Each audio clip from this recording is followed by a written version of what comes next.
Right, you lot, let's talk Villa. Yes, we are back already. It feels like we're doing back-to-back videos all the time because the Premier League and the transfer window just don't stop. And there is no Twitter poll again, I'm sorry, for today's video because I am going back-to-back with my transfer special that came out yesterday.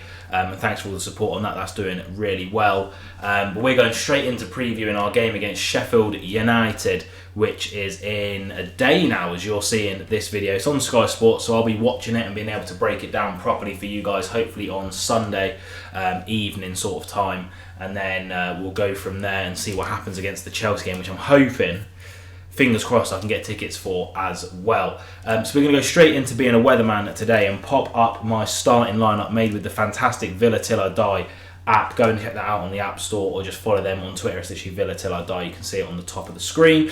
And we're going to go Martinez in goal, obviously, number one. We have Joe Gauchi coming in from Adelaide, but he's clearly not signing to replace the world's best goalkeeper. Alex Moreno out on the left. I don't think Digne is going to be back in time, so it's just safe to go for Moreno effectively. And then I've gone with Longley and Diego Carlos in the middle of defence. I don't think Pau Torres is going to be back ready yet, and I don't like Longley. I don't think he fits in the team, and he gets, they play the offside trap against him so many times. But at the same time, I literally can't watch Matty Cash play 9 minutes of football ever again. So Ezri Konsa unfortunately has to move out to the right-hand side to deputise until next season when hopefully we've sorted that position out. And then Carlos and Longley in the middle. Against a team like Sheffield United, their attack is, Cameron Archer, fair enough, scored against us last time, but a player we deemed not good enough. And then Ben Brereton Diaz, who is a championship player, really shouldn't be an issue for those two at all. And then John McGinn going back out to the left-hand side where he has flourished this season, not having to play this roll over on the right, which doesn't really suit him as well. Kamara and Dougie in the middle, obviously, but Dougie's on thin ice for me. Ever since he's got back with Alicia Lehmann, he just looks so angry. I just feel like he's a liability every game, but clearly probably one of our best players. So those two hold down that centre mid spot all the time. And then out on the right, Leon Bailey, our best player this season, completely changed the game when he came on against Newcastle and actually made us look like an attacking team that carried a threat, which we just didn't before. And I also think that Diaby needs a spell on the bench. And then up front, I've gone for obviously Ollie Watkins. And then I've gone for something a little bit different, which is Jacob Ramsey in that split striker role. He came through as an out-and-out central attacking midfielder. He's been moved out to the left by Emery, where he did do well last season. But I would like to see him get given a chance. He's coming back to full fitness now. Tielemans just didn't look on it in that game against Newcastle, so why not try one of our own, Jacob Ramsey? Teams want him, teams are lining up for him.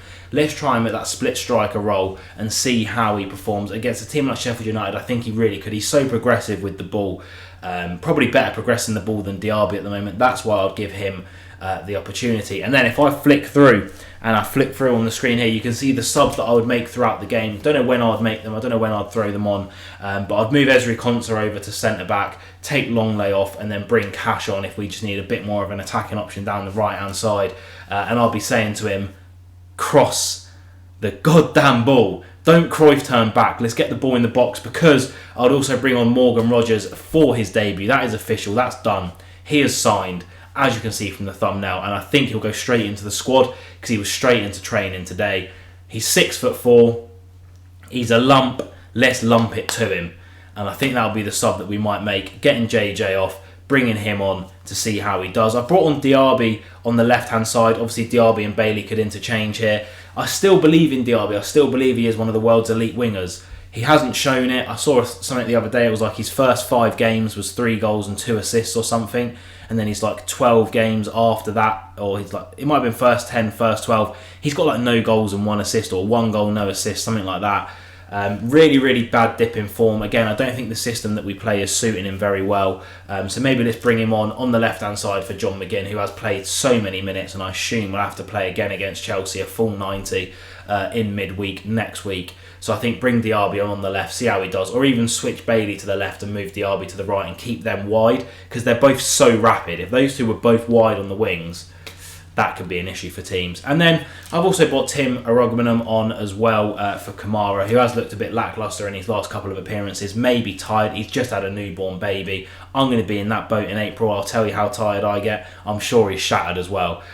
So maybe just to give him a little bit of a break. And Tim, Emery has asked him to step up now since Dendoncker went out on loan to Napoli. So what an opportunity for him to come in, maybe get a half an hour cameo and show us what he can do against Sheffield United, and hopefully take us to the promised land of 3 points in the Premier League. Let's have a look now at how Sheffield United might line up under Chris Wilder, who has, in a sense, got them a little bit ticking, or at least solidified them. So on screen now you can see Sheffield United's last starting lineup. I've got it in front of me as well. Let's have a little look, shall we? They line up in a 4-1-4-1 formation, so a good control of midfield, really, with 3 central midfielders and 2 wide midfielders. And again, Chris Wilder has made them pretty defensively sound. They look a lot more resolute, and they actually look alright going forward as well. But they have Gribic in goal, Trusty, Robertson, Ahmed, Dozic and Bogle making up their defensive unit of 5. And then they also have Souza holding mid, Barrera Diaz on the left, Hammer, Salami and Mukati, Jesus Christ, I don't know why that was such a tongue twister, making up the midfield. And then Ollie McBurney, lone striker as well. On the bench, you look at who they have. Some good players on there. We all know about Cameron Archer, William Asula, another good promising young player. They brought on Andre Books as well. They also have Gustavo Hammer, who I think is probably their best player right now, starting in that midfield role. And he caused issues against us when they played us at Villa Park. Again, I don't really know what their injury situation is. I don't know what Villa's injury situation is to an extent for this game, so I don't think the press conferences have been released just yet. But Sheffield United fans, if you are watching this, let me know what you guys think as well. A solid team, a strong team, and Chris Wilder knows what he's doing to keep a team in the Premier League. And I think they're going to be really, really hard to break down, especially at home, where they're going to have their fans behind them. But let's get into what I think is going to happen in this game. What I think, what I hope, and what I pray is going to happen in what I think is a pretty must-win if Villa want to keep this European push going. So what do I think is going to happen in this game? Well, first of all, let's look at the form of both teams. Here we have Sheffield United's last 6 Premier League games. I don't know why the F1 is deciding to be outside, but we have Chelsea beating them 2-0. They drew 1-1 with us. Obviously, that was a bit of a hard one. I watched that one on TV. Luton beat them 3-2, which doesn't even look like a bad result now. Luton are going around like smacking Everton 4-0. Man City only beat them 2-0. They drew 2-2 with West Ham, and then they lost 3-2 to Palace.